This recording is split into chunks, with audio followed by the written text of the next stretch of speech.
one of the things that I can give out as a good learning thing about this is actually using a lawyer.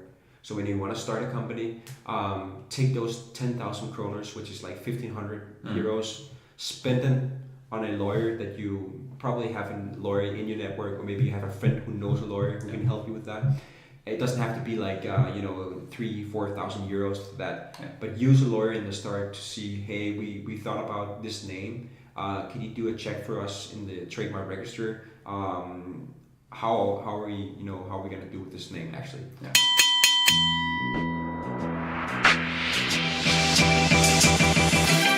Hi and welcome to another episode of Startup Stories, where we share Europe's hottest startup stories from early stage founders and talk about challenges and successes in customer acquisition, marketing, financing, and more. In this episode, we interview Nikolaj Rosenthal, co-founder of the sustainable fashion brand Savvy Copenhagen, a Denmark-based company and frontrunner in the production and sale of sustainable and organic clothing. Nikolaj is a remarkable entrepreneur who's juggling growing his business, playing professional hockey, and finishing his master's studies at the leading business university in Denmark, and interviewing him was inspiring and eye-opening. I'm super excited to share this episode with you today. Enjoy! Welcome, Nikolaj. Nice to see you. You too. Nice office you have here. Thank you. And maybe we can start off by looking at what you do. What's the startup? What's it called? Yeah. And what's the story behind it? Yeah. So I have a company called Savvy Copenhagen. It's a clothing brand. It's a clothing brand that is focused on producing organic and 100% sustainable clothing, both for the B2B segments, so like companies and corporations, but also to B2C markets, so like private customers who goes through our web shop and shop t-shirts, hoodies, polo shirts, whatever it may be, through our web shop. Yeah. So yeah, it's a clothing brand. We started 2 years ago, so it's been 2 years in the process here now, and it's going good so far. Obviously, you have your obstacles on the road. Right now, we also have obstacles. I can tell you about that later. Yeah. But that's basically what we're doing. Cool. There should be more startups doing sustainable startups, right? I think you will see. The last 3 or 4 years, you've seen more companies going towards the sustainable way, because we know in this industry, in this sector, that we have to focus on how to produce more sustainable. Yeah. And I think within the next 3, 4, 5 years, there's going to be a huge amount of startups being focused on producing their clothing in a sustainable way, organic way. Yeah. And if you look just like 10 years back, I think all companies who started trying to make their own clothing brand, they wouldn't consider the organic or the sustainable part at all. Yeah. But I think it's going to be such a normal thing, just like you've seen in the supermarkets. It's nearly impossible now to not get organic or ecological products, almost, at least in Denmark. But that took a while. That process took a while, but now we're here, and you can buy it everywhere. I think that's going to happen in the clothing business as well. Yeah, for sure. We remember we interviewed 2 startups, also in clothing, sustainable clothing. One didn't continue. It was a guy. He went to Peru to get some special kind of cotton. Yeah.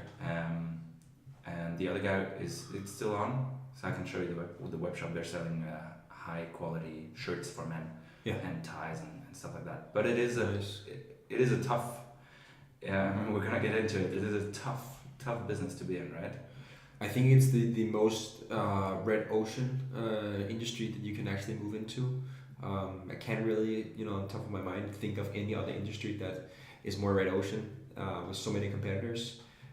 So yeah, definitely it's a tough industry, but it's also one of the reasons why we focus on the organic part, because we want to differentiate ourselves from the rest of the industry. And yes, you've seen H&amp and some other big companies going out and saying we want to be sustainable in 2025 or something like that. Yeah. But that makes us 7 years ahead of that market. Exactly. So we're trying to see if we can capitalize just a couple percentage on that market right now. Yeah. But the most important thing is that me and my partner and my 2 employees are working every day with something that we believe in so much, and it's something that we feel like we actually make a difference. Yeah. And maybe it's only a fragments of what the world actually sees right now, but it makes it a lot easier to go on every day and work with something that makes you feel good, and that this is actually contributing to how the industry is gonna be in a couple of years. Yeah, definitely. So I have a couple of questions for the startup. I do have, first of all, a couple of questions for you personally. Yeah. Because I checked you out, of course. You're an ice hockey player. I'm a professional ice hockey player. Yeah. You're an entrepreneur. Yeah. And you do study at the I same time? do actually study. I'm about to finish my master's thesis at Copenhagen Business School. Yeah.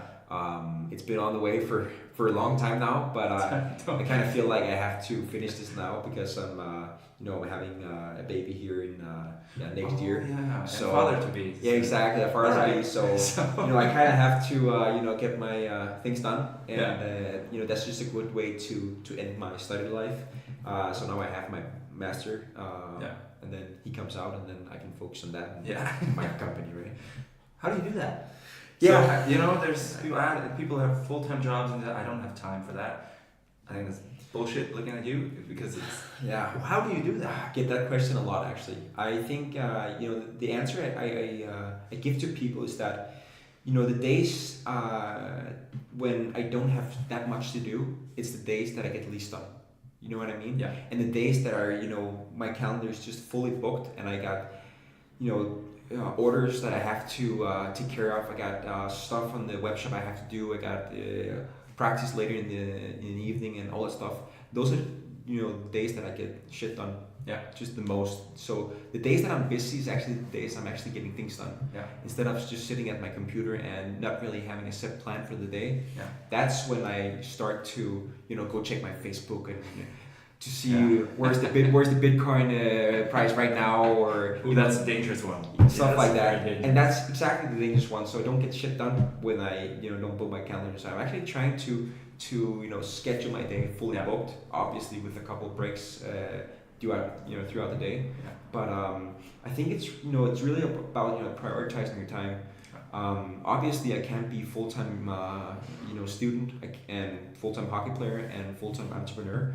But then at some times during the year, like right now, exams are coming within the next 3 weeks, so I have to focus a little bit more on that. The ice hockey is there from August to April, but that's that's my job, but it's also something that I love doing. I don't see it as my job, but it's what I'm actually living for right now. Yeah.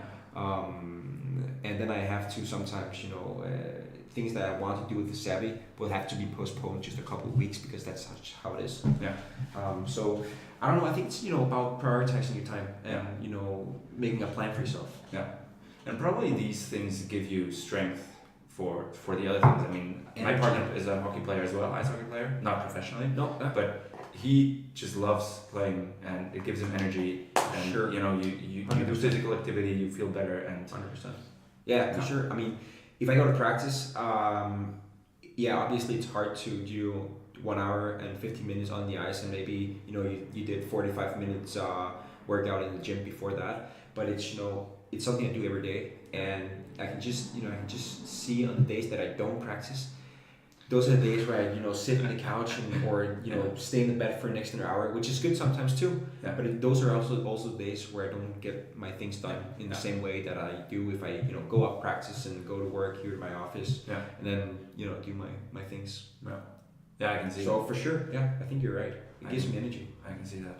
So you mentioned that you checked Bitcoin. Yeah. That's another point I wanted to ask. We mentioned it before. You check it probably because I found out you are getting paid in Bitcoins for your hockey job. Solely Bitcoin, yeah. Solely Bitcoin, which is the first athlete. You're the first athlete probably in the world to be paid purely in Bitcoin. Yeah. Why is it? Why do you do that? Why do you do that? I mean, it goes up and down. I know. It's you probably